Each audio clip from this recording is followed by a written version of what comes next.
I dodged the bump in the road. I joined the Liberal Democrats before I joined. We're gonna get into that. Don't worry about that. One time for the one time, two time for the two time, free time for the free time. Come on. Welcome home, Stargazing.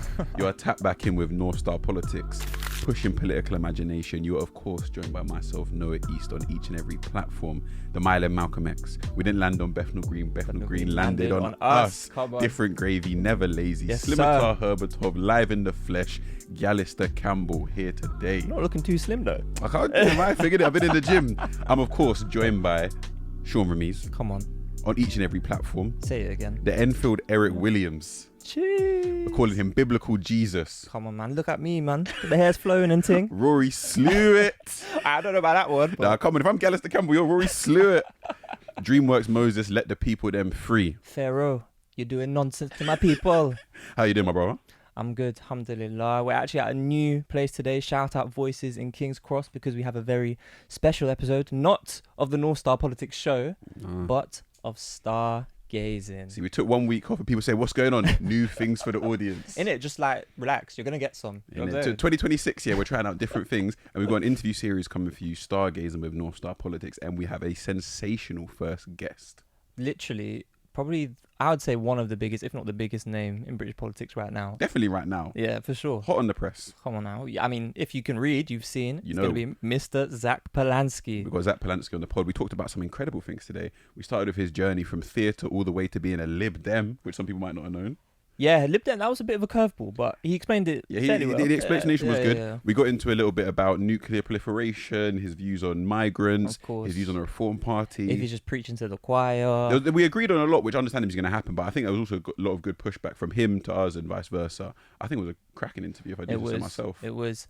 And if you want to see more of this, because we want to do more of this, guys, please, Oliver Twist's out here again, please donate to the pod. No, we don't even explain it well. So what we need to do is head to the link in our Instagram bio, whatever, northstarpolitics.com, and you'll see support us. /support. Yeah. And you can donate 5, 10, 20 pounds. The reason why that's so important is because we don't want to be privatizing our content. We don't want to put it behind paywalls. So if you're someone who feels like you've got value from the podcast, you enjoy the podcast, or you think it's something that you really believe in, you think it's important, please just go drop us a £5, 10, 20 pounds. Ben's score, whatever it needs to be. Because if you saw what it's like behind the scenes, like I know a lot of people trying to reach out, want to volunteer, do this. Like I don't even want to bring you into this right now. Yeah. You know what I mean? It's hectic. It's As mayhem. in, people think that we've got some mad production going on. Behind the camera right now is a wall. There's a small room we're sat here right now. We're just trying to make it happen. Self-funded. Yeah, but we need for you sure. guys' support. 2026, we're trying to do things big and we need you guys' help. Come along the journey. Also, we're going to the stars. What's £5 to a view like you? What is we that? know you got it. Innit? We know you got it. Show us 20 bands right now. Show us a money spread right now. But now, Sean, give them a bit of background on our guy, Zack, before we get into the interview. So, Zack Polanski is leader of the Green Party. He has basically stormed onto the political scene in the last year or so. He's previously or currently actually still part of the London Assembly. And so he's not an MP yet. I think people kind of get confused around that. So he's actually not an MP for Member of Parliament for the Green Party, but he's taken UK politics by storm. He's increased membership to around 175,000. Basically, what Jeremy Corbyn used to be, he's kind of filling those kind of empty. It's true. There's Jeremy empty Corbyn, steps. come on Stargazing, yeah, and prove us wrong. But even he's grown the Green Party to the third biggest political party in the UK. Yeah, And the way he's able to capture the airwaves has been sensational for a left-wing leader. for sure. What do you think of the interview? I thought it was great. I think people, please just let us know what you think below. But should we just stop stalling and let them get into it? Let's get into it. Let's do it.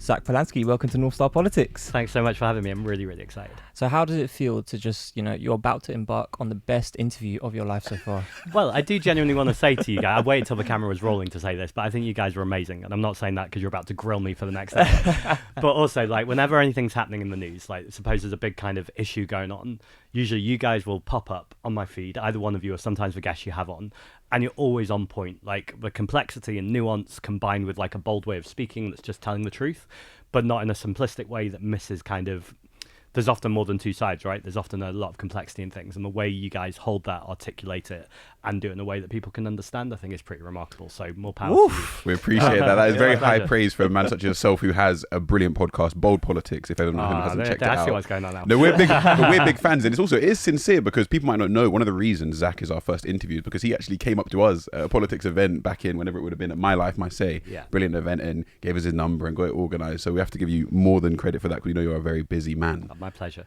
We wanted to start the podcast or start the interview in a little bit of a different tact. We will get into more of the technical, difficult questions. But we want to understand your journey. For some of our viewers at home who might not have heard about you before that much, what was your journey like from sort of birth all the way up until becoming Green Party leader? Well, I think the most obvious thing is I was just not political in the slightest, which is exactly why I was just talking about you popping up on people's feed, because I'm hoping you're popping up on people's feed who care about politics, who care about the issues that you're talking about. But more importantly, I hope you're popping up for people who aren't that interested in politics, or like just think it's a bit messy or a bit noisy, and you can cut through in a way. And I'm hoping I'm doing that too, because I think that's the number one thing. And I used to be a little bit ashamed that, like, if you'd asked me as a teenager, or even if I'm honest in my 20s, like who the leader of the opposition is, I just wouldn't have known. Like, I just wasn't interested. And then I was working as an actor. I got really into community theatre. There's a project called Theatre of the Oppressed. This comes from South America. Augusto Boal, who was inspired by a guy, Paulo Freire, who did Pedagogy of the Oppressed. Exactly. Yeah. And ultimately what this says is, most theatre, you go, you sit down, you watch a show, you clap at the end, and you don't have kind of any influence over what's happening on stage. So in some ways, there's quite an alienation to that. It's kind of retelling the idea that events are happening outside of us, we're watching and we applaud or we boo, and that's it. And I'm not bashing theatre, I love theatre, but that's only like one very like narrow form of theatre. What Theatre of the Oppressed looks to do is to say to the audience, you have to get involved. So there's a scene of oppression that happens on stage, and the moment that someone else, i.e. the oppressed, could do something, or a bystander or an ally, someone from the audience puts their hand up and says, here's my idea. And then you as an actor goes, no, don't tell me, come up and show me. And they call it rehearsing the revolution. So you role play like challenging power. And sometimes it works, sometimes it doesn't. The actor has to, like, in an authentic way, go, I'm going to respond how I think someone would really respond there. Anyway, I was doing that over and over again. And then one of the last projects I did was with a group of older black women. And, like, I absolutely loved the project. But one of the kind of outcomes that we got from it was, you need to go lobby your politicians. And they did do, and nothing happened. And we had a kind of follow-up reflective session maybe 2 months later. And they're a bit like, we're saying all the things we're going to say and nothing's happened. And I realized, like, you're almost gaslighting people at that point. I don't mean that as I really love the people who still do that work. And I think there's a huge role for theatre and role play. And it's really, really important. But if there are systemic barriers in place, if a system is fundamentally broken, which means that some people will be heard, some people won't be heard, that's often economic or racial or to do with...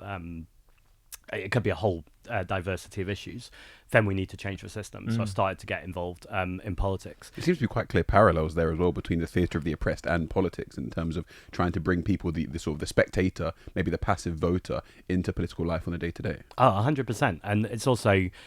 for me as a politician, I'm telling you the nicest version of the story. There's a bump in the road in a second, which I'll be honest about. Sure. But the nice version of the story is just like yesterday. I was in Cardiff. Saturday I was in Cardiff, where we're looking to win seats on the Senate for the first time, and just being out in the community and being with lots of people. Like, I'm never happier as a politician than being with people I don't know, chatting to them about the things they care about, hopefully inspiring some hope, but more importantly than inspiring hope, inspiring action for people to go away as a community and organise and go get things done. I'm sure you'll be aware of the kind of 3 different strands of campaigning, mobilizing and organizing. Sure. Campaigning being, what most politicians do or activists do, which is to kind of find an issue and talk about it well. And that's a basic step. Mobilizing, though, being when you go, okay, we've got agreed outcomes now, let's go to a rally or let's go to a protest or a march. Great, but I think that's become almost all politics is, whereas genuinely organising, I see as the politician's job or a leader's job to inspire people to mobilise and then to get out of the way, like be amongst the organisation. So then, like, one question that we love to ask every guest that we have then is, how do you conceptualise what your North Star is? So how do those experiences allow you to kind of crystallise what your North Star vision is of why you do what you do now then? Yeah, for sure. I also realised I dodged the bump in the road. I joined the Liberal Democrats before I joined... We're going to get into that. Don't worry about that. Yeah. But in terms of my North Star, it's about inequality, it's about justice. So one thing I've kind of said repetitively with the Green Party, and I always want people to hear, is that yes, we care about the environment, yes, we care about the planet, like we've got a climate crisis, but that is interconnected with everything else. Yeah. There's no environmental justice without social, racial and economic justice too. And if you'll let me land, He's done his homework. the Green Party name is not the problem here. Okay. I think the problem is that people in the past have thought that there are preconceptions about what it is to be green. Those preconceptions being you have to be vegan, you have to be middle class to be able to afford a heat pump, you have to never be able to drive a car, even if it's to get your kids to school when there's no public transport. And none of that's true. Now, so I'm caveating this. I do happen to be vegan. I don't fly. I don't drive. But you don't need to do those things to be a green. I do those things. So how'd you get here today? I got the tube, actually. So I cycled to the tube stop and then on the tube. Lovely stuff. But we're in central London, so it's much easier, right? Yeah, of course. There are people in rural communities where I meet where I used to say to them, you might have to wait for a bus for a few hours. And then people are like, are you joking? A few days. Like, there just is not a bus. And if you're like, suppose you a teenager, you pass 17, 18, you've got two options, which are to learn to drive and be able to actually see your mates or go to a job or just be able to get out and about. Or you can wait every couple of days for a bus if you just want. It's just not practical and possible at all. So we need to invest in there. And so what I mean by the name not being, I think, the problem is I think what we need to do when we're doing more and more is to cut through so people know these are the things you should care about. Because I always think the alternative, if you're like creating a leftist party, but you don't want to centre green issues, fine. But at some point, you've got to tackle the problem or the opportunity more accurately of what does a just transition look like? What does it look like when we work with workers to co-design what their futures look like, to make sure they're in trade unions, if they're in the public sector, they're paid properly, treated with dignity and care. All of those things need to be addressed. So if you're avoiding that by saying, oh, we can't talk about green issues, at some point that's going to come back and bite you. What I'd rather do is say, yes, we care about the planet, but the first thing we want to talk about is inequality, because actually that's the biggest thing destroying the planet anyway. That inequality point as your North Star seems quite self-evidently important to people like me and Sean. Sure. But I think sometimes it's important to colour that in a little bit. What is the pertinence of inequality? Why is that relevant to people that maybe are marginalised in society, but also those that aren't? Yeah, because it affects everyone. I'm going straight from here to meet some unpaid carers, and so that's immediately in my periphery. That people who are doing a job that if that was paid, I think another way of putting this is like if you marry your childcare person, the babysitter, then suddenly like that's bad for the economy. That's no longer a job, and that makes no sense at all. And there's so many things around our economy that are just focused on what does it mean to create and produce wealth. But we know that wealth is being siphoned off. It's going upwards. It's not going to communities. It's not being invested in communities. Not just unpaid carers. If I think about care experience young people, so I often work with young people who've been in the care sector, and inequalities that exist in society anyway are then exacerbated. Much more likely to face the justice system, which that's a terrible name for it because actually most of the time it's unjust, particularly for young people who are care experienced or racialized. You could almost pick any example, though. You could think about a small business, for example. At the moment, right now, they're having to pay high energy bills. A lot of the time, they're being hit by the national insurance rate in terms of employing people. All of these decisions have been made under the guise of, we're tackling inequality and we're trying to tackle poverty, but actually they're making inequality worse. The number one thing we need to do to tackle inequality is to stop the hoarding of wealth or hoarding of assets. And, we get straight back into the wealth tax conversation. That's not the only way to tackle inequality, but I think one of the reasons why I talk about that so much is it's a very clear way to understand within a couple of seconds of going, a very small group of people are hoarding our power, our wealth, and our democracy, frankly, and it's time for us to take it back. So in your worldview, then, there's obviously a profound centering on intersectionality, right? Trying to basically communicate to people like that the struggles that we all share are somehow very intimately interconnected. So then how does the lib-dem arc fit into that journey? How does that come about then? For sure. So the number one thing, I suppose my sub-North Star, I don't know what that would be called. I'm not, Sure. I'm not South good enough with it. Yeah, but that feels like the opposite of the North Star. True. I don't know. Anyway, I'll have to workshop that one. It's proportional representation. Okay. Now, look, I know when people talk about proportional representation in the past, people used to go, that's like such a niche, abstract idea to be talking about when people are struggling to put food on the table or heat in their homes. But the truth is, you only have to get two questions into talking about any issue, and the problem is almost always political representation. Who are the people who are elected, and if we don't like the decisions they're making, how do we kick them out or change them to someone who will actually serve the people rather than vested interests? First Past the Post has really created this ingrained mentality where so many seats, although this is changing, admittedly, Sure. but I'd say in previous elections, so many seats were just fixed and so-called safe seats. which meant that the politician there has to do almost no campaigning. They don't have to talk to any resident or any constituent or worry about campaigning. They can just go help their mates in other seats. And for people at home, first past the post, the current British parliamentary system separates the UK into loads of different constituencies, and whoever wins a majority of those constituencies gains power. And what you're advocating for in proportional representation is, let's say someone gains 1% of the vote in every single constituency, they would have no seats currently. Yeah. But under proportional representation, they'd be proportionally represented with 1% of the seats. And so I'm guessing, as a Green Party and someone who in the past advocated a lot for eco-populism, and still does, but maybe it's less a talking point, what you're looking for there is to add more of a plurality of voices into parliamentary discussion by having that proportional representation. Clip that up. That was so good. Yeah, and so and I'll come back to the previous question and then answer that directly. The Liberal Democrats, when I joined them, were the only party at that time that I felt were talking about proportional representation, which has always been the thing that I've gone, we really need to get proportional representation. I've spoken to Natalie Bennett about this a lot since, so she was the leader at the time, and she said the Green Party used to get like 10 seconds of airtime. Seriously, like, am I going to talk about the climate crisis and inequality, like issues that people care about, or am I going to try and explain what proportional representation is, get them to care about it? And by that time the interviewer's already interrupted me. I think we're in a different place now where people are calling for proportional representation anyway, and often you don't need to explain it, although you explained it beautifully just then. And so in 2017, around about just after the Brexit referendum, actually, there was lots of cross-party working, and I just started to meet lots of Greens, including Sian Berry, who then became a future leader and is an MP now. And she's amazing on proportional representation and amazing on inequality and amazing on lots of issues. And I just went, that's going to be much more my home there. Now, this would be easy to be embarrassed about all of this story, but actually, I think it's one of my biggest strengths, because I want everyone to go on that journey, not everyone from the Liberal Democrats, but from other parties, or even more importantly, no party at all, and go, for whatever reason, I'm not in the Green Party yet. They haven't made that connection. And you go, well, okay, I've been on that journey. I want other people to go on that journey, to go, you know what? I don't have to agree with everything this guy's saying or everything the Green Party is saying.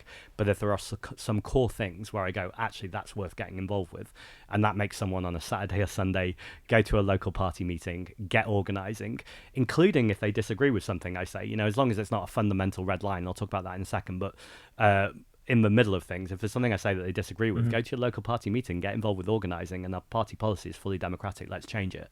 In terms of red lines, we're not going to tolerate racism, misogyny, transphobia, homophobia, etc. And I know sometimes people say, does a leftist party need to be more like socially conservative or more accepting?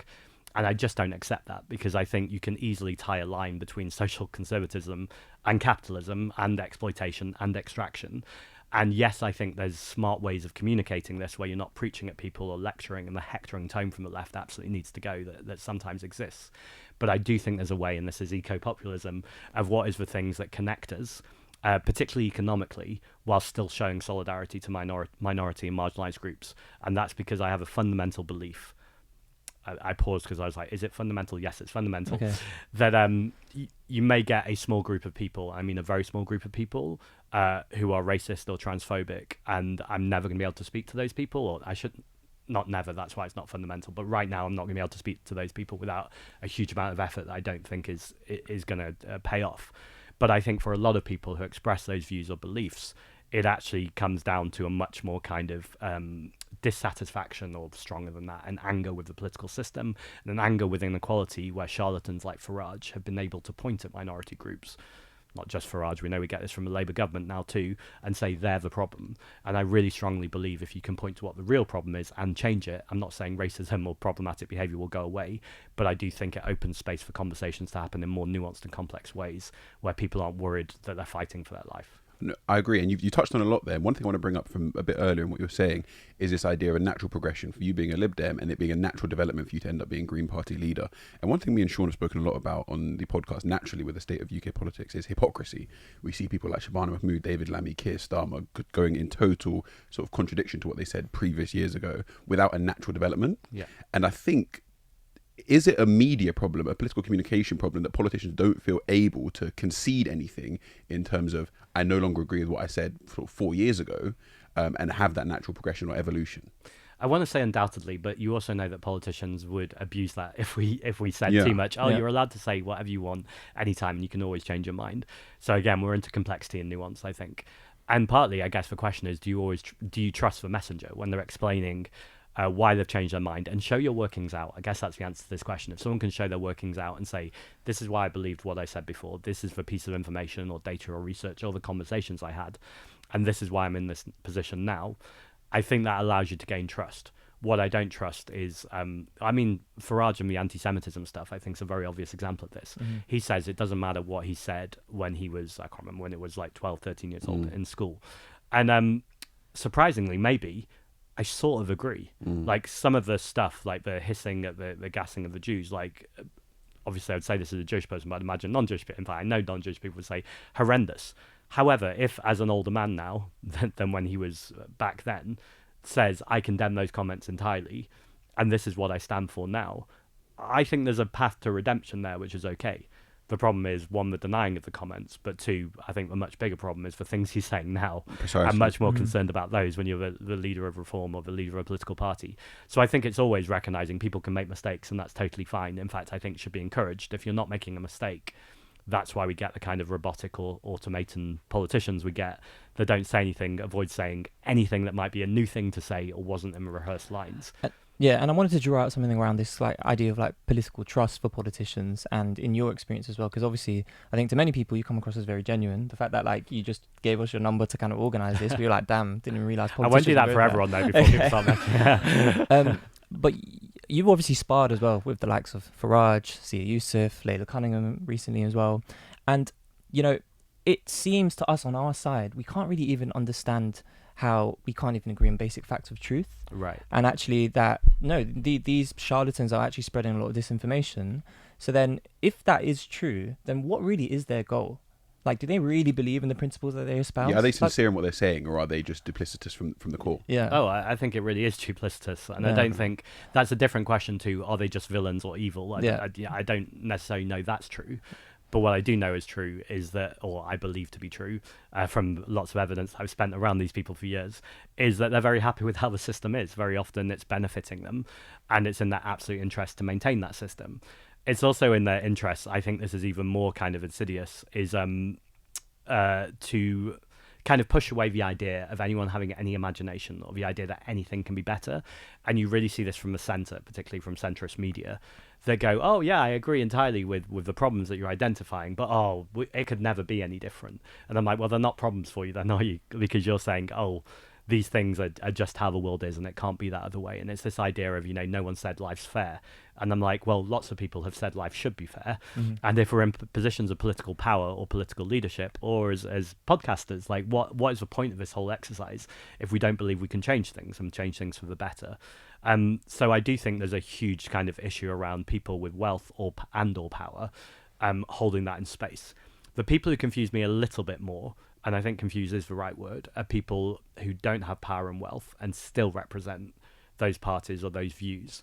And I suppose you could assume that it's because they've been promised something, or there's an implicit promise that they will be rewarded in the future, or they will be allowed to go, I guess, to the master's house. Like it's as pretty villainous as that, I think. Villainous is the wrong word. Pretty, that's how society is shaped, the power structures, that people are like desperate for that power or that access. And I think the only way we can counter that is through people power, through community organising, and making sure that just like wealth, power is redistributed and people have their own stake in what things look like and are also able to hold the powerful to account. No, I agree. And even maybe there's a good time for us to plug our recent essay on Substack from Northstar Politics, The Soundtrack to Collapse, where we highlight some of these stewards of the status quo, such as Rory Campbell, such as Alistair Campbell. Sorry, Rory Stewart and Alistair Campbell, who are these sort of, who are these sort of dulcet tones that will sort of accompany people's demise rather than inciting any sort of radical action to try and change it. I would then want to ask you. I think Gary Stevenson speaks on this really well. That he's obviously been phenomenal in kind of presenting the problem and coming up with a vision of a solution. Does that solution have every T crossed and every I dotted? No, absolutely not. But the point he keeps making is that, the government have an entire civil service and the access to academics all over who could get together with the vision and go, okay, let's make sure there will be loopholes that the wealthy can evade. So let's close those loopholes. Let's do all of that work. And, but they and, try and sorry, speaking of very important question though, can you actually tell us how much the government paid in debt interest in 2001? £100 billion. But you can just go to like a spreadsheet or to Google. I really wish I'd just replied Google it, but No, it was a well, silly no, diatribe. we're back to you. One of our most viral videos is I was backing you on that because I thought it was just really Yeah. insidious the way that Rory Stewart was sort of framing politics as this sort of rote learning. It's quite British in the sense that we need to have this rote learning approach to education or understanding rather than an intellectual discourse and problem solving aspect. One thing and two things can be Yeah. true. I should have known that number. Yeah. Like, it's a ridiculous game. It's done for a very particular reason to try and discredit people. And as a politician on the left, I'm always looking to improve and skill and to memorize things. But I'm also under no doubt that I'll know that number, I'll know some other numbers, and centrists or politicians on the right or commentators at this point will still try to find a fact, because you can't know everything all the time. Yeah. And so they'll still try and find a fact to catch you out on. So I think the point you're making is the more important point, which actually this is about building a narrative and then building policies and then working alongside experts and academics and people with lived experience to go, actually, then what does the detail look like that we co-design? I don't think it's the leader's job, especially like 4 years before a general election, to go, here's every single number, here's every single policy, and here's every single detail. In the Green Party, by the way, our members decide all of that anyway, so it's not up for the leader to decide that. So I think both things can be true. One, I can always improve on that, hold my hands up to that. But two, also, it's just a silly game, and he knew exactly what he was doing. No, I agree. One thing we wanted to ask you, and this is more to illuminate ours and people that are home that maybe naturally become quite cynical with British political leaders, is we see this trend of people being quite ideological as they rise up the political ranks, and then as soon as they get any sort of taste of power, they sort of fade into wanton cynicism and sort of realpolitik. We see this with the current top brass of the Labour Party and previous Conservative Party as well. What is your diagnosis for why that happens? Because I think it can be quite easy sometimes to say, oh, they were just charlatans. Right. But I think there needs to be a serious discussion about what are the mechanisms within British political society that allows that to keep happening over and over again and pushes people who maybe were sincere 5 to 7 years ago to end up becoming these sort of villainous characters we see today. Because you yourself are going to encounter some of these structures and we want you to be able to avoid them. For sure. So I think there's 3 points I want to make, and the first is kind of in reverse order. The reason why I think I will be able to take them on and have been taking them on is I'd say to people, look at my record. It's not like I've just arrived at politics. I've been in the London Assembly for 5 years. And in that time, there have certainly been conversations that if I was looking just to have the easy road, I would not have had those conversations. And I'll continue to do that as leader. Does that mean fighting every fight all the time? Does that not mean sometimes you'll disappoint people? I think sometimes you will disappoint people. I think that's the nature of being a leader, that you have to prioritize, and your priorities will be different to other people's priorities. Again, though, I'd like to think if you are showing your workings out, you're always explaining transparently and allowing yourself to be held accountable. You won't always have everyone happy all the time, but everyone will know that you're doing things for the right reasons and with intentions and not because you take invested interests. I think there's a second part. So I want to talk about people who aren't charlatans, but first of all, let's talk about Keir Starmer. A man who We're in his area right now. Right, yeah, it's true. A man who was an international lawyer, incredibly well respected, including around the world, who now, both with Venezuela but also Gaza, you can only come to the conclusion that he either just didn't believe what he was doing when he was pushing as an international lawyer, or he doesn't believe what he's doing now. But either way, there's no answer there other than charlatanism. Like, there is a lie going on somewhere, and there has been no working out. I think the much more complicated conversation is, I think of a few Labour MPs who I have a lot of time for and respect, both politically and, to be frank, personally, as friends is probably pushing it too far, but friendly. And I think it's a few things. I think the biggest thing is just absolute fear, like terrified about the media, terrified that every time they have to get a microphone in front of their mouth, that the journalist will keep just like hammering them on something. I suppose this might be naive, it might be overconfident, but I'd just like to think it's balanced to myself. I'm confident in my own abilities that with a controversial or contentious position that I believe, I'll only believe it because I've got some data or research or I've had a conversation to believe it. Then when I get up to a microphone, no matter how hostile the journalist is, I'll be happy to defend the position. And I think that's just really important that, it's the biggest cliche in politics, isn't it? But if you're not willing to fall, what will you ever stand for? Sure. And I just think it's really, really important that sometimes you're happy to have more difficult conversations. Now, I think that can be misinterpreted sometimes by people on the left, which any difficult conversation we have to run at as fast as possible, even if we don't have power to influence it, change it, or sometimes I think it's fine to take an incremental position, which is pushing the conversation in the right direction, which isn't as far as maybe people would want it to go, or even if I would want it to go. But I do think there's a pragmatism in not You should never say something contrary to your position. You should never lie. But I also think it's legitimate to say, the bit I want to talk about is this. There's a wider issue, but let's talk about this bit, because you want to win public support. That's part of being a politician. Don't let perfect be the enemy of good. Sort of thing. Yeah, exactly. What are you doing? Why'd you stop the interview? Bro, we need help. Northstar Politics is trying to go from strength to strength in 2026, and Stars Dem watching at home, we need your help. Here's a fully self-funded, from the ground project. And what we need you to do right now is to go to northstarpolitics.com/support and hit one of those links. Choose £5, £10, £20 a month. Choose the 20. To keep the lights on. We want to expand. We want to be doing different things. We want to keep the lights on and make sure that we can provide you with this great political content. If at any point you've got some value from Northstar Politics, or if you just believe in the vision and want to see two brothers from ends doing their thing in the political realm, hit that support button. Because this is a project that's never been done before. We definitely want to talk about like the kind of international focus, but the one big sort of elephant in the room that we haven't spoken about is the big R word, the scary reform that's on the rise as well. Right. And the Greens are obviously, you know, posed as the sort of antidote to what we're seeing.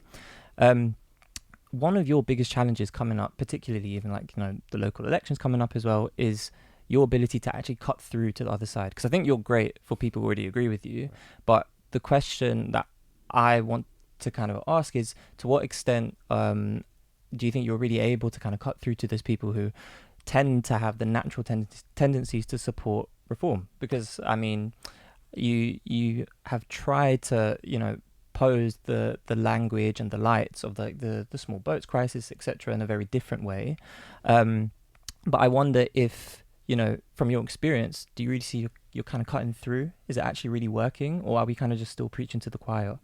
I think it's really working, so I'm going to push back on that. Even just this morning, came off the station at King's Cross, and the guy went, he actually called me Jack, but he said, "You're Jack, the Green Party guy, right?" And I said, "It's Zack," but yeah, and then we got chatting. He was really, really friendly, so I actually presumed he was a supporter, and he was like, "Oh, no, I support reform." And he said, "But I really like that you're sticking it to them." Yeah, and I was like, "Oh, why is it that you're supporting reform?" And he's like, "It's for small boats, isn't it?" I said, "Okay, let's put the small boats aside." He said, "I agree with you on almost everything else," but he said the small boats are he said the small boats are important to me, and I went, the most important thing? And he said yes, which admittedly is a more difficult conversation. To lots of people I speak to, when I go, "Is the small boats the most important thing?" They go, "No. The reason why I'm bothered about the small boats is because look at my high street. Like, it's..." Yeah, of course. Someone said this to me the other day. It's a shithole. They were like, it's not been invested in. Everything's closed down. Like, how can we be giving money and resources to other people? We know that's not the story, but that's the story they're saying. Yeah. Give money and resources to other people when my neighborhood is like this. And that makes sense, right? Like, if you don't have a zoom out, and there's a privilege to having a zoom out, I can totally see why you're unhappy in your life, you're unhappy with what's going on in your community, and you're told what the problem is, then that's very easy to jump on board with. Now, the positive side to this is there's lots and lots of research, and I've seen this over and over again, that the biggest thing that a reform-curious voter can't stand is the idea that reform have taken dodgy donations or donations from oil and gas, private healthcare, gambling companies. Sure. And this is pretty much 95% of their donations between 2019 to 2024 were from these organisations. And every time I'm on TV or radio with a reform representative and I bring this up, they try and shut it down as quickly as possible. I don't know if you saw, but I challenged Nigel Farage to a debate a few days ago. I've got radio silence. Yeah, of course. And I'm pretty sure that's because he knows in that debate, I'm sure he'll get some, if it goes on, some punches on me. But I will be absolutely determined to make sure that the whole country hears who's funding him, why he says the things he does, and who's paying him, literally paying him to say the things that he does, as long as, you know, as well as Nathan Gill and the whole Russia connection. But, you know, much more on a domestic scale as well. The fact that most often when he's saying things, I don't think he believes them. They're pleasing his donors and pushing their agenda, particularly around oil and gas. And so I think that's one thing to expose. And I think the second thing is now Reform have had a little bit of a taste in power. I saw a story this morning that said every single Reform council... or like the one that ran by that 19-year-old or something. Yeah, well, that one too as well. Although I always want to be careful with that, because I think a 19-year-old can run a council. I don't think age should be the, like... I've seen some older people be pretty awful at running. I've seen them be amazing too.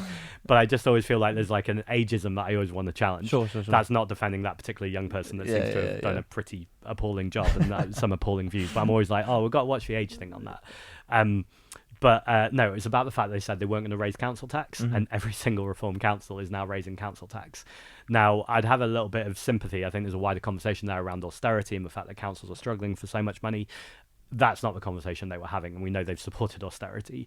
But for them to say, we're different to all the others, we're not going to raise your council tax, and every single reform-led council, they've raised council tax, I think it shows that these people who say they're very different are not different at all. But do you not think there's a slight, perhaps, blind spot on the left where we're still failing at re-articulating why we think national pride is important? Because I think one of the well, not necessarily good or bad, but the things that they're good at, reform, is the fact that they own the language over national pride and national identity. And I feel like it kind of puts us a bit on the back foot to say, actually, it's hard for us to actually have something that's coherent, that articulates it in a way that actually feels British, if that makes sense, as opposed to kind of thinking, or as opposed to basically, you know, saying that what the left's argument is just focusing on like the disadvantage that aren't British people. So how do we kind of regain that conversation and win it back? I think you're right. I think we have been slow on it and on the back foot on it. Yeah. And I think there's legitimate reasons around colonialism and empire and what the English flag can represent for people. I was out and about yesterday in an area. I mean, there's lots of areas where England flags were waving, and I was saying to my friend, the World Cup's coming this summer, and it's gonna be really confusing. Like, I've definitely, like, in the past had a St George's Cross painted on my face when, like, I'm at a football game or even going to a pub to watch a football game, and I'm like, are we suddenly going to see loads of flags out and about? And then when the summer's over, do they all come down? Like, is that the moment where we all go, or do just your football come down, or does your patriotism?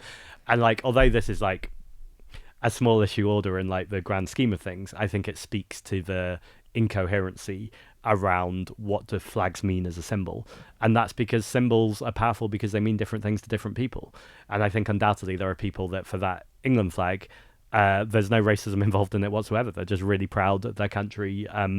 There's maybe a sense of like, don't tell me that I'm not allowed to be proud of my country. That makes me want to wave it even more. But we also know, in fact, I have these people in my own family who feel uncomfortable or nervous around the flag because of what it represents, that they know it's being done to intimidate them. So I realised that. So my partner's British Indian, so the Indian side of his family talked to me a lot about what those flags can sometimes feel like for them in areas and how those can make them uncomfortable. So to come to your question more directly, I do think we need to find a story about what patriotism is and what national pride is.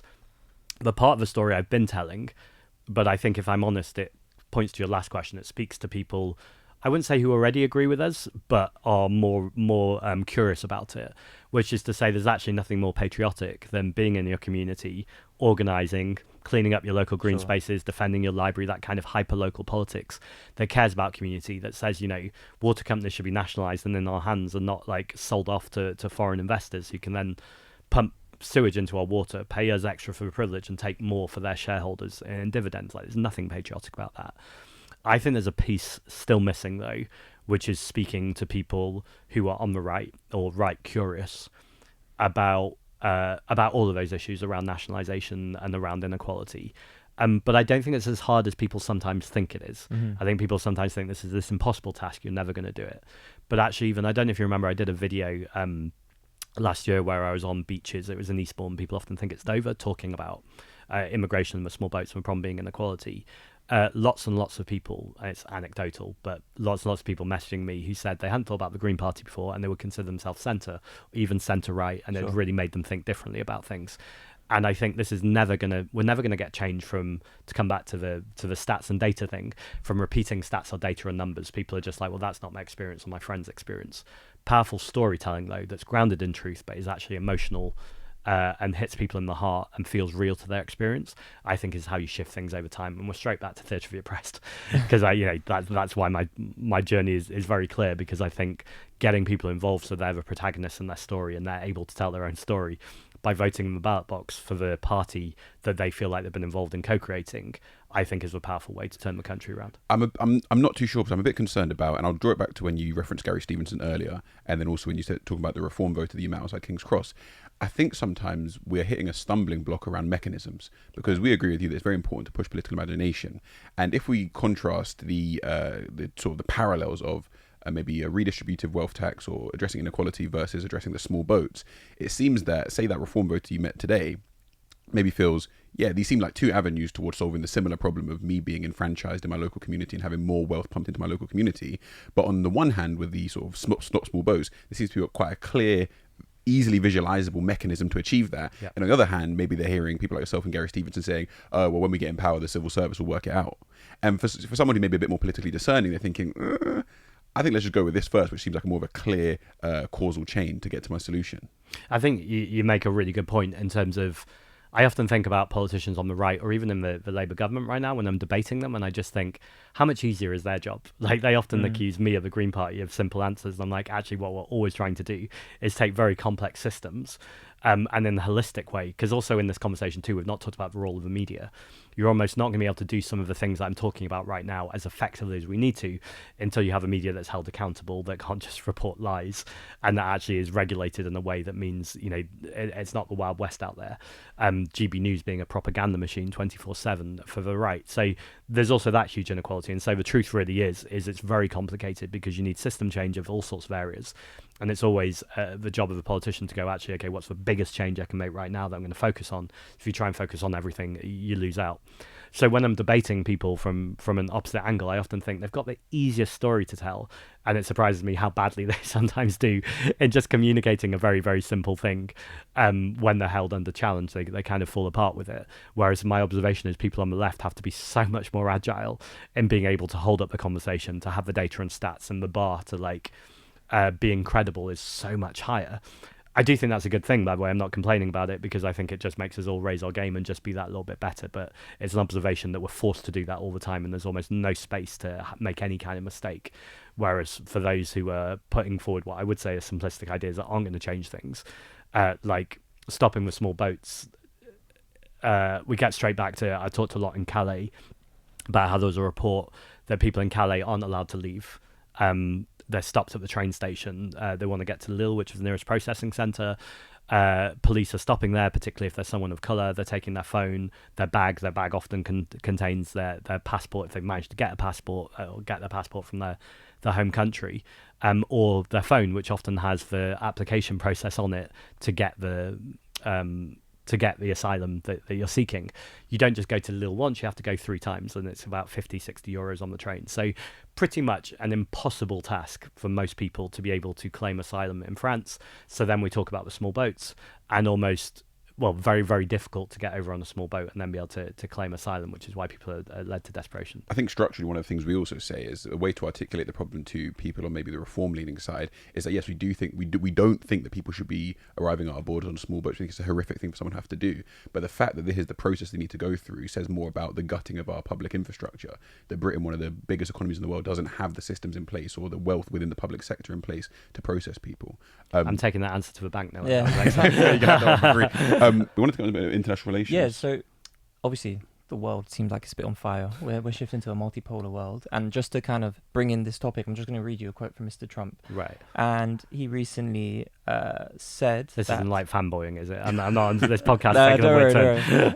turn. It all depends what you think he said. My own morality, my own mind is the only thing that can stop me. Right. How are you, as a potential leader of Britain on the international stage, going to rise up against, well, not even rise up, but stand up against Trump? Yeah, so I think the first thing, and it might not be the place you expect me to start, is we do need a diplomatic relationship with Donald Trump. Cool. And when I opposed a second state visit, lots of people in the media were like, he's not being serious, like a leader of a party or a future, a prime minister right now can't not meet with democratically elected leaders, and I agree with them. That doesn't mean you have to bow down to them, or you don't have to be subservient to them, and you certainly don't have to roll out the red carpet, spend so much on security because you're stroking their ego. And I think it's very obvious what happens with a bully when you stroke their ego and you give them what they want. They ask for more and more and more, and that's exactly what we're seeing right now. Donald Trump's incredibly problematic, but also he's a symptom of the wider problem, a wider problem around imperialism, a wider problem around Britain for far too long, still clinging on to the idea that we're some kind of super global power that needs to be involved in everything. Instead of, and this is, we're talking about how to appeal to the right partly, and I'm not just looking to do that, but we do need to worry about our own national security. Like, we're a country that is under threat, but a lot of the threats we're facing are cybersecurity. And there was a report from the government last month that said the biggest, or 2 months ago, the biggest threat facing the UK right now in terms of national security is the climate crisis, is wildfires and floods and the civil unrest that can be caused in the future by increasing impacts of the climate crisis. So that's not saying we don't need to take Donald Trump seriously. We absolutely need to.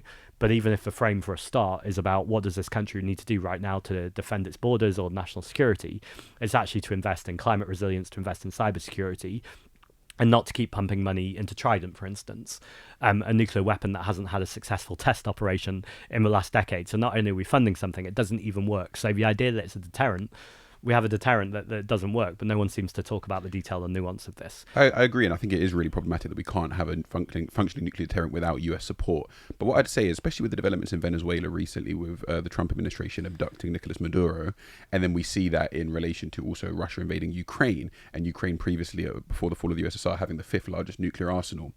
Does it make logical sense for you to be pushing for a more independent Britain, decoupled from the United States, while at the same time wanting to reduce our nuclear arsenal? Yeah, I think it does. And I think you need to tell the story in a logical and coherent way. I think Europe is also a part of that. And again, there's some complex and nuance here. I want to see us have closer relationships with our European neighbours. I think Brexit was one of the most catastrophic decisions this country's ever made, both economically, socially, culturally. And, the and is important, European Union right now, particularly right now, is deeply problematic. Like, it's full of leaders who are on the right or even on the centre who have been complicit or active participants in the genocide in Gaza, who we should absolutely stand in solidarity with Ukrainians, and they absolutely do. And it's fair to say also have problematic relationships around Ukraine and kind of their own vested interests in furthering the war. And then I think Iran's also an example of this right now. People should absolutely show solidarity and must show solidarity to the women in particular through the Women Life Freedom movement, to the protesters and the digital boycott. But also, let's not pretend that some of the people who are supporting those Iranian protesters right now, particularly if they're supporting them on feminist lines, give a shit about women in Gaza. Yeah. And so I think there needs to be a moral coherency and congruency to what you're saying, and a person anywhere should be a human being anywhere. And so we're missing that. To answer your question more directly then, so I think the question is, how do you work with your European neighbours to have mutual security where you're working together? What does procurement look like across borders around military and defence? Wouldn't be in favour of a European army, but what does it look like if you're saying let's work with Europe to make sure that we've got mutual security? Now we're into the place where you could go, what's your next detail on this, or what's your next policy on that? And I think it's a fair enough answer to go, that needs to be worked out, but we all need to be working, I say we, people in power need to be working this out right now so there is a credible and viable alternative. But my biggest observation of all of this is I'm not new to this conversation. In the last, a year ago, I said that NATO was heading for tricky times if Donald Trump is threatening to invade Greenland and Article 5 was triggered. Like, what do you do if two NATO countries are at war? And there's pretty much, the media for days and days and days ran headlines saying this was a ridiculous conversation, blah, blah. And now a few of them are saying we need to have that conversation, like that's happening. So I don't think it's always our role to provide every single answer. I think it's often our role to say what are the questions we need to be asking right now, and then yes, we do need to find answers. But very often we're not even asking the right questions because the question is banned or not even been allowed to ask. With so-called sensibles going, you can't answer that question because it's always been this way. You're using too much imagination. But I think the single most obvious thing right now is the status quo is not, it's very obviously not working. Donald Trump just went into Venezuela and kidnapped. But do you think that would have been possible if Venezuela had access to nuclear arms? I think it would have been more unlikely. But then I don't think we can always trust, and this is a pretty grim thing to say, that Donald Trump will always be deterred by someone not having a nuclear weapon. And actually we just escalate and escalate and escalate, and then we are literally talking about an existential crisis. That's what happens with nuclear weapons. I just want to hold you on that a little bit because I'm not sure if it's coherent to look for a sovereign autonomous British state on the global realm that's able to enact policies they see fit and decouple from their reliance on US tech infrastructure, let's say, while at the same time not having the military capability to defend themselves from arbitrary interference. And I think just to piggyback on that as well, I think there's another gap that we see kind of from left-wing figures is this idea of political sovereignty as well, right? Because actually what Reform, etc. are doing quite well is navigating that conversation around reclaiming sovereignty, but we seem to kind of hide away from it as if it's a bad thing, whereas it seems like it's becoming increasingly necessary in the kind of multipolar world that's emerging. Yeah, I feel like we're having two conversations, because we absolutely need military capability. That's absolutely true. The question is, what form does that military capability look like, and what are the actual credible threats? I think there's another part to this too, where, Donald Trump wants NATO spending to be 5%. Let's be really clear why he wants that. That's because the US militarization he benefits from the entire world developing weapons and having more wars, because then that's more money for the military. The military is obviously inherently connected to oil and gas. We've known that for a long time, but we've seen that particularly in Venezuela, where the helpful thing about Donald Trump in this instance is there's no mask. He's being very clear about why exactly he's doing that. So yes, it's going to be a huge job to decouple from US militarization and to not have such a reliance on US tech. To see Palantir being given a platform now on the BBC, like their spokesperson, just to be able to broadcast to the media and to the whole country, is another step in that being deeply problematic. So I don't think any of this is easy, but I think you have to start by going, yes, we do need to decouple. We do need to look at the so-called special relationship, because there's nothing special about it at all. We're just being subservient to whatever the needs and wants of America are. It's important to say that that's not just Donald Trump. This has been problematic for decades under American presidents. I just think Donald Trump, it's never been more obvious and explicit that the system we have isn't working, and this was the natural conclusion, or whatever comes next could be even more the natural conclusion, which is pretty scary if we don't turn things around. The much more hopeful answer here, though, is none of this has to be this way. We can have conversations about what an alternative looks like. I think people from the military do need to be involved in those conversations. So it's not that I'm just saying, I'm not a pacifist. I think there are times when you need to be able to defend yourself. But it's not about just filling the conversation with pacifists or even people like me who are less inclined, I would say, to go to war. I think you do need people who have been to war there. I think, so Clive Lewis is a good example, the Labour MP. Yeah. I've heard him say a few times that when you've been to war and you fought for your country, you're a little less inclined to vote for the country to go to war because you've seen through your eyes the horrors of war. And I just always think that kind of story is very often missing from the national conversation too. I think as we look to wrap up as well, we want to talk about just political imagination and communication. We've been incredibly impressed since you were elected Green Party leader with your ability to grow the membership, but also change the style of interaction. One thing we said when we started Northstar Politics is that we want to open up for people something that is inherently interesting.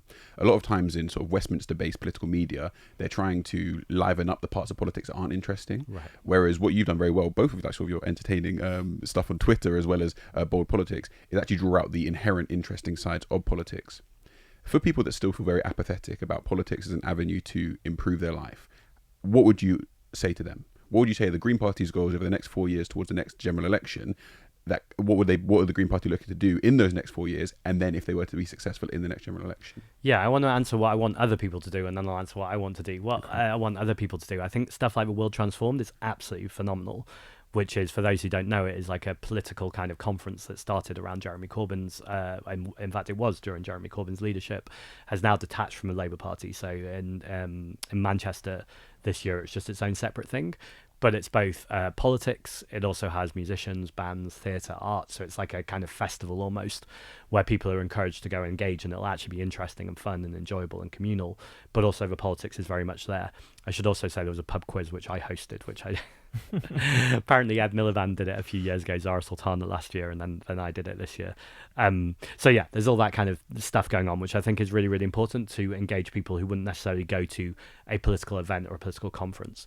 In terms of what do I want the Green Party to do in the next few years, I think the number one thing, and it's been a theme of stuff I'm talking about in 2026 so far, is the amount of people who come up to me on the street, or even when I'm on my bike, sometimes at red lights, someone will run over to me and be like, "You really inspire me. I'm making hope normal. You're making hope normal again, etc., etc." And it's really lovely. Obviously, both on two levels. My ego loves it. That's also really lovely. And it's also really nice to see people I want to connect and do. But what I very quickly turn around now to is, first of all, thank the person so I don't seem ungrateful. But second, so what are you going to do about it? Because what we've got to get out of is this like looking to people, whether it's one person or whether it's a small group of people, to go, you need to save us, or you need to get us out of this. No one's coming to save us. And I think, again, you might have said this on your podcast, like the Green Party aren't going to save us. I'm here to say I'm not going to save you. I can't save anyone. Yeah. What I can do, and what I'm hoping to do, and more of in the next 4 years, is to be out on TV and radio and on podcasts and my own mediums, to inspire people to have conversations, to go make their own content, to go speak to their own friends, families, strangers, to be inspired to take action. Now, obviously, the most obvious action, I've talked about it already, is to get along to the local party if they're in the Green Party, and to get organising and get out there, whether that's leafleting, door knocking, going have conversations. People sometimes think door knocking is like this quite strange task, and actually, as I said, it is a quite strange task. But actually, the majority of people on doorsteps are really, really happy because you're not turning up to preach at people. The number one question you come with is, what's your opinion on this? What do you care about? So actually, when you're knocking on doors, the number one thing you're doing is there to listen and just find out the views of people. And I think people feel really motivated by that because every kind of conversation they're having, they're going, really getting to know what people care about and they believe. So that's one thing. The second thing I'd say, though, it has to be more widely than party political politics or electoral politics. So I really want to see people, yes, inspired by the Green Party, but actually going along to a local community meeting or on their estate or in their workplace. I want to bring it back 1 degree because I want to, and I think it's really important for you to think about, is people that don't have a pre-existing care about politics. Right. Because for someone to step out of their house and head to a local Green Party meeting, that's quite a long way down the road. For someone who doesn't even think of politics as a thing on their day-to-day, what would you say to them to just excite them about that?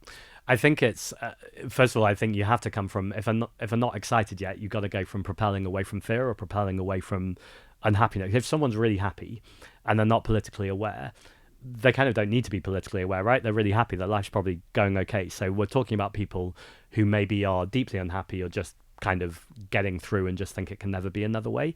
And I think it's connecting to the inequality that's in their life, whether it's the fact that wages have been stuck in 2008, but, food prices are racing ahead, whether it's the fact that they can't afford to rent, or the millions of leaseholders who are having to pay service charges and are just stuck in that system from a Labour Party who said they were going to abolish it and are now saying they're going to reform it. Yeah. But the people they're going to reform it with are management companies and insurance. So, I think it's getting people to see that the decisions that are being made in their lives that are allowing the unhappiness to happen or the stress to happen to them just feels like everyone's running all the time and they just need to be able to slow down. And you can only slow down if the system allows people to slow down and breathe. And so that's a systemic thing. And I think it's getting people to realize it doesn't have to be this way. You don't have to be running all the time. The way to slow down, though, is to engage with politics or at least start to ask political questions. The very final question, because I know you're going to get snatched out of the room quite soon, is then from a personal perspective, how do you actually stay hopeful? Right. Because actually, to be the engine behind this movement and inspiration of hope and boldness can be quite taxing, no? The opposite, actually. It's super easy for me, and I'm not saying it has to be like that for everyone. I'm not doing easy, toxic positivity. Very easy. No, but the hopeful bit's super easy because people stop me everywhere I go, whether it's on trains, riding my bike, or just out and about, telling me about a community project they've done or why they believe we're going to turn things around, or they come to me and they're not feeling hopeful and they feel really, really grim about things, and we chat, and then by the end of the chat I see them smiling or going, okay, I hear that, and then going away. And so that's kind of a self-perpetuating hope that I think goes round and round and round. If people don't feel like that, though, they don't have to feel bad about themselves. I'm not saying everyone has to feel hopeful all the time. There's a lot going on in the world that I can understand why people wouldn't feel hopeful. But again, I sound like I've come here with a hard sell. If anyone's not feeling hopeful, I'd say just spend a day going out and knocking on some doors and leaflets, and you realize that human beings are pretty fundamentally good. They're just sometimes in really crap situations where they want the situation to change and they're looking for whatever answer will make that change. It's really imperative, if you have the ability to, that we turn up and we make that change. Zack Polanski, there has been an incredible interview. We've touched a lot of bases. We started in the theatre of oppression and we've ended with you getting approached in real life on the day-to-day and that inspiring you. Thank you so much for being our first interview in the Stargazing series, and we hope to have you back soon. I've loved it. Thank you. And make sure you do come back. Yeah, for sure, I will do. And donate to the podcast, guys. These guys need money. Oh, we do. We actually do. So. Thank you very much, Zack. Thanks. Oof, how was that? It was good, man. That was honestly, it flew by. It did fly by. Humble agree fest. Humble. But you know what it is? That's going to happen. But at the same time, I think it's more important. We wanted to platform Zack to speak to our audience. Definitely. So we didn't want to bring him here and just start butting heads with one another and go at it hammers and tong. But at the same time, you want to have that constructive discussion. Yeah, we should have done it like Rory Stewart and just brought him in, asked him the next question. Blindsided him, all that kind of jazz. We didn't want to do that at all. Yeah, for sure. I think it's important to think about Zack's role as he grows in political media. I think today what we've seen is someone who has developed his craft as a political communicator to an excellent level, but is also able to think on the job, if you know what I'm saying. Definitely. So he was actually responding quite articulately to what we were saying, and he was also responding quite sort of insightfully to what we were saying, trying to build, holding himself back from saying certain things, reflecting, and I thought it was very impressive on the fly. I think without a doubt he definitely comes across as very genuine. He definitely comes across as someone who's quite thoughtful. I think I don't know if I've really come across a politician before whose entire politics is so centered on intersectionality, where he's so sort of brutally committed to actually just talking about how all of these different issues that people face intersect with one another. I thought that was quite impressive. The energy. Yeah, the energy is really good. Got more energy than us, and he's been working. I know. I do think there is a conversation left to be had around the kind of blind spots that we brought up. So one of them being around, so how do you kind of reclaim conversations around actual quite important topics such as political sovereignty, patriotic identity, etc. Even the one about the mechanisms for actually achieving wealth redistribution. Yeah, definitely. But I think overall, though, it's good. I think he's also quite honest that, yeah, maybe right now I don't have all the answers, but I'm going to have a team. I'm going to have, the necessary resources to get there. But, I mean, to some extent as well, he also has to play the game, right? Yeah. So it's also... Even just at the end there, I thought it was interesting when we talked about how to actually animate someone into politics. And it seems like, and I think this does happen. I think that caught him out a bit. It did. Obviously, it definitely caught him out. But I think it's quite a natural problem with people that are so heavily invested in politics as politicians, is they forget about the people they don't come across. Yeah. The people they do come across that are saying, hey, Zach, hey, this and third, have some level of political animation. Yeah. But the people that are just... Brother, I mean, sample size bias, right? Exactly. Yeah. So you know that picture of the plane has got all the bullets on it and all that kind of thing. It's that kind of phenomenon. Yeah. So I think there is something to be thought about there for Zach, which is like, what are my headline talking points that are gonna enliven those people that could not give a lamb patty about politics? Do you know what I mean? No, definitely. But at home, first of all, if you haven't got to this point in the video and you're just chatting with the boys and you haven't liked the post, commented, all that kind of stuff, make sure you do that now. We appreciate your support. Head to northstarpolitics.com/support us to drop us a couple coins to keep everything going. Yeah, and I think it's worth actually saying that we aren't Green Party members or supporters or anything like that just yet. So he still has to do a bit of legwork to actually earn our support. But if we ever do come out and as party members, we'll say that. But right now, we're Northstar Politics. That's what we are. That's the first episode of Stargazing. Stars them at home. Let us know what you thought. This will be an intimate interview series we have with different political figures and maybe even people outside of politics. There's people who've got stars in their eyes, got somewhere they're going, and we want to see where their journey's taking them. So let us know who you want to see.